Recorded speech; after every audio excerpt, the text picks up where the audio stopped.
Not everyone deserves a trip on the TARDIS. I'm Ashley with WatchMojo UK, and these are the top 10 most hated Doctor Who characters.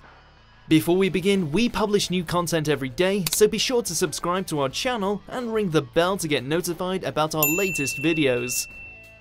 For this list, we're looking at the characters that are strongly disliked from both the classic series and the 2005 revival, and characters range from appearing in one-off episodes to being fully fledged companions.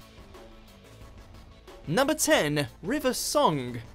While many might be hankering to have her alongside Jodie Whittaker, there are many others hoping that with Stephen Moffat's departure, River Song is gone for good. It's okay. It's okay. It's not over for you. You'll see me again. You've got all of that to come.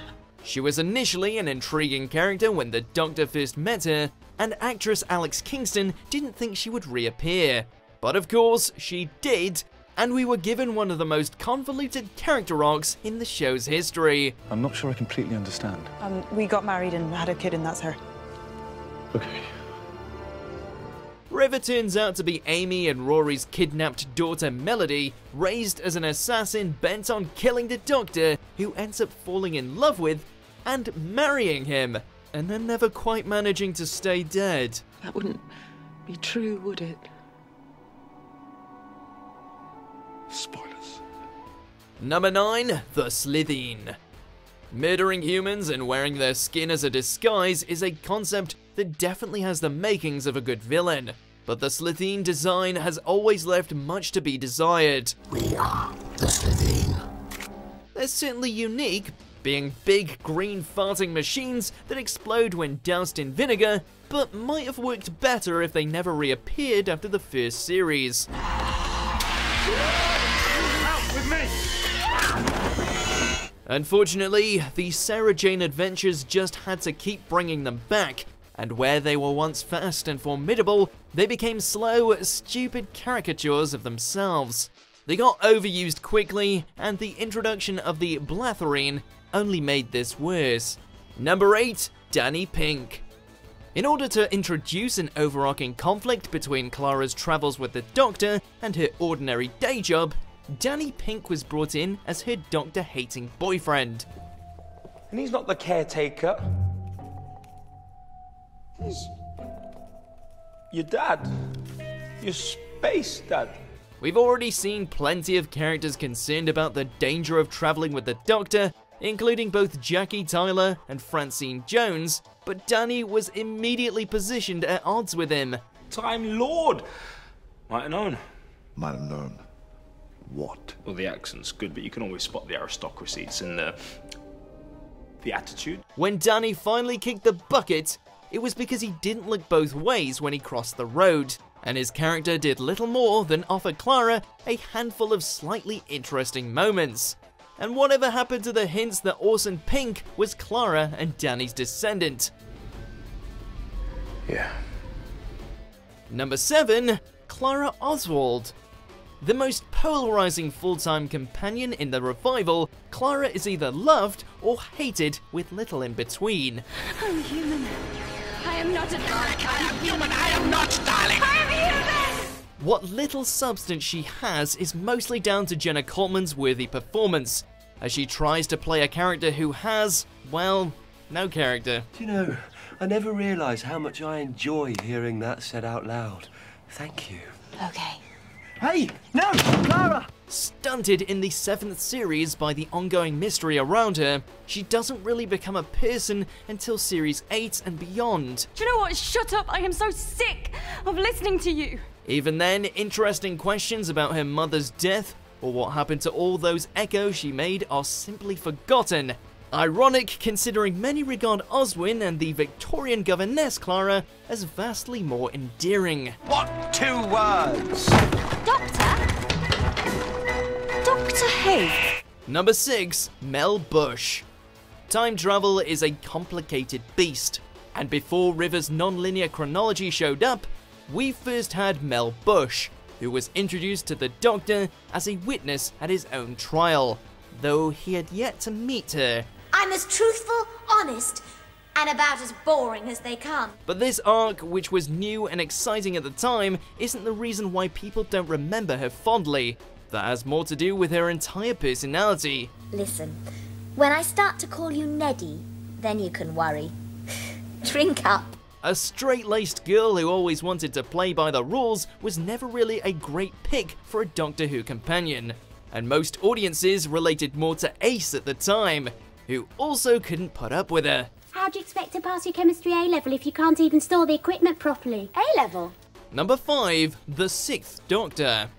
It's always going to be controversial to hate any of the Doctors, but the 6th Doctor was one of many casualties of what many saw as poor showrunning in the 1980s. Well, we all know the fate of alien spies!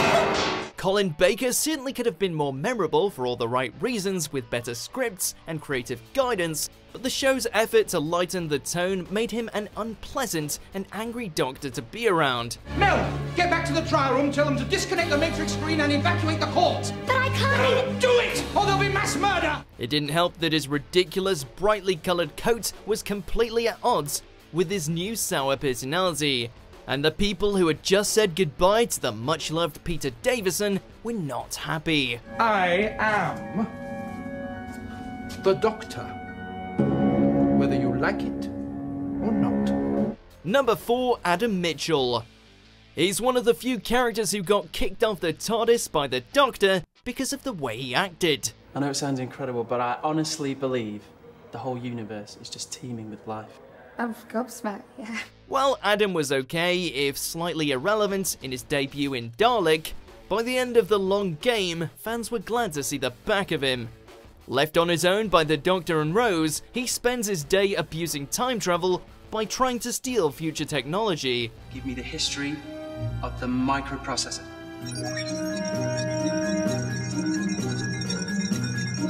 Oh my god. To top it all off, he goes and gets brain surgery, giving himself an info spike. 3, 2, 1, and spike. He even came back as a villain in the comics, resenting the Doctor for never letting him be a proper companion. Number 3, Adric. One obnoxious boy genius leads to another, and before there was Adam Mitchell, there was his even more despised precursor, Adric. You remember me, K9? Adric? Immature humanoid, non-hostile. The Doctor having a non-human companion doesn't happen too often, which initially made him more interesting. But this Alzarian turned out to be an irritating know-it-all who thought he was cleverer than the titular Time Lord. No, I'm just saying that a lot of the time you don't really make sense. Audiences had no idea why they decided to travel with him for so long, and their distaste was solidified when it turned out that Adric, by being less clever than he thought he was, failed to stop the extinction of the dinosaurs.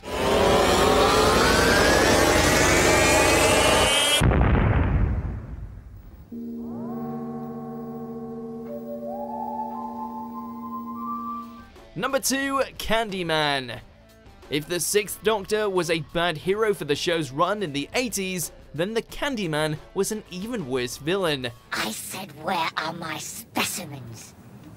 It's time for an experiment. Doctor Who has never been above having stupid villains, thanks to it being stuck with a relatively low budget for much of its duration, and audiences are always having to suspend their disbelief to get along with the episodes. You need me and I need me. You need you. I need me. I need you and you need you. But the Kandyman, an evil robotic executioner, clearly modelled off Bertie Bassett the licorice mascot, is obviously the result of a horrible fever dream. Luckily, the 7th Doctor managed to defeat him with a bottle of lemonade. No! Gilbert! Gilbert! Number 1, Abzorbaloff. Credit where credit's due, the Abzorbaloff was actually the creation of one lucky 9-year-old winner of a Blue Peter competition. You've doubled with aliens. Now meet the genuine article. But while it was an interesting concept, it never quite translated to screen.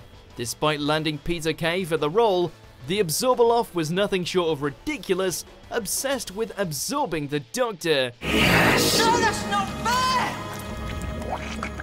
It tastes like chicken. Love and Monsters is one of the show's most reviled episodes, partly because of it being the first Doctor-like episode, and partly because of the stupidity of its villain. The intriguing story of what happens to the people the Doctor leaves behind is overshadowed by this green man from Clom. Clom. Yes, and I'll return there victorious once I possess your travelling machine. Do you agree with our picks? Check out these other great clips from WatchMojo, and be sure to subscribe and ring the bell to be notified about our latest videos.